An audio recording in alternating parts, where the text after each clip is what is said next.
राधे राधे। कैसे हैं आप लोग? ईश्वर कृपा से आप सब अच्छे होंगे।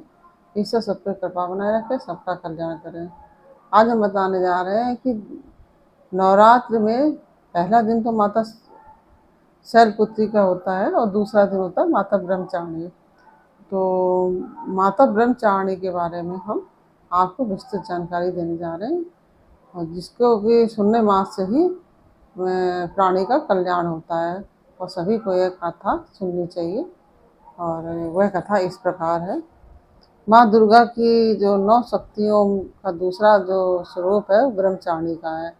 यहाँ ब्रह्म शब्द का अर्थ तपस्या है। ब्रह्मचारिणी अर्थात तप की चारणी, तप का आचरण करने वाली। कहा भी है कि वेदस्तम तपो ब्रह्म, वेद तत्व और तप ब्रह्म आदि। ब्रह्म शब्द का अर्थ है, ब्रह्मा शब्द का अर्थ है। ब्रह्मचारिणी देवी का स्वरूप पूर्ण ज्योतिर्मय एवं अत्यंत भव्य है। इनके दाहिने हाथ में जप की माला एवं बाएं हाथ में कमंडल रहता है। अपने पूर्व जन्म में जब ये हिमालय के घर में पुत्री के रूप में उत्पन्न हुई थी, तब नारद के उपदेश से प्रेरित होकर इन्होंने भगवान शंकर जी को पति के रूप में प्राप्त करने के लिए अत्यंत कठिन तपस्या की थी। इसी दुष्कर तपस्या के कारण इन्हें तपश्चर्यारिणी नाम से अभिहित किया गया है। और 1000 वर्ष उन्होंने केवल फल मूल आदि खाकर व्यतीत किए थे माता ने, और 100 वर्षों तक केवल शाक का निर्वाह किया था।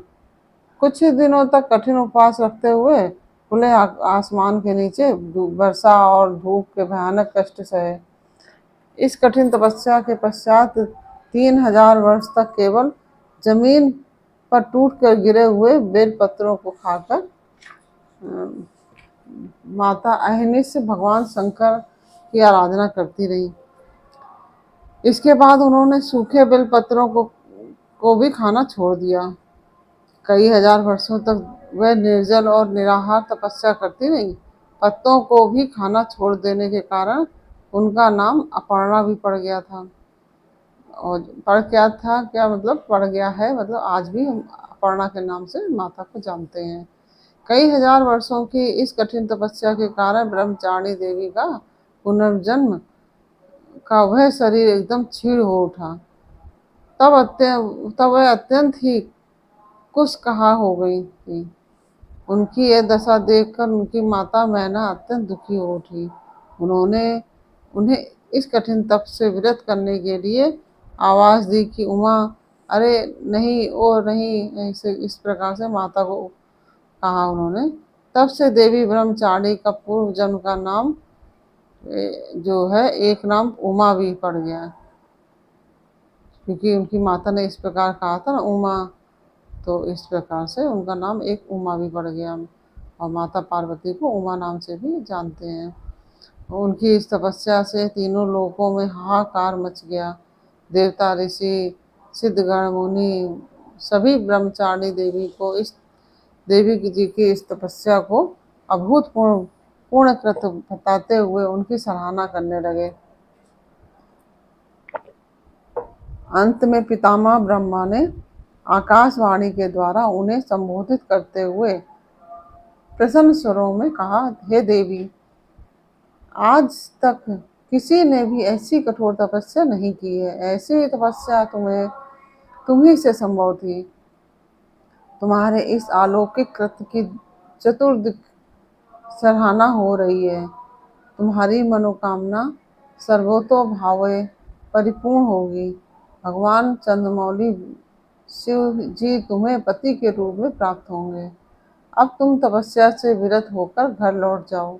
शीघ्र ही तुम्हारे पिता तुम्हें बुलाने आ रहे हैं। माँ दुर्गा जी का यह दूसरा स्वरूप भक्तों और सिद्धों को अनंत फल देने वाला है। इनकी उपासना से मनुष्य में तप, त्याग, वैराग्य, सदाचार, संयम आदि की वृद्धि होती है। जीवन के कठिन संघर्षों में भी उनका मन कर्तव्य पथ से विचलित नहीं होता है। माँ ब्रह्मचारिणी देवी की कृपा से उसे सर्वत्र सिद्धि और विजय की प्राप्ति होती है। दुर्गा दुर्गा पूजा के दूसरे दिन इन्हीं के स्वरूप की उपासना की जाती है और इस दिन साधक का मन स्वाधिष्ठान चक्र में स्थित होता है। इस चक्र में स्थित मन वाला योगी उनकी कृपा और भक्ति प्राप्त करता है और इस प्रकार यह ब्रह्मचारिणी रूप माँ का प्रकट हुआ और यह कथा हमने आपको बताई।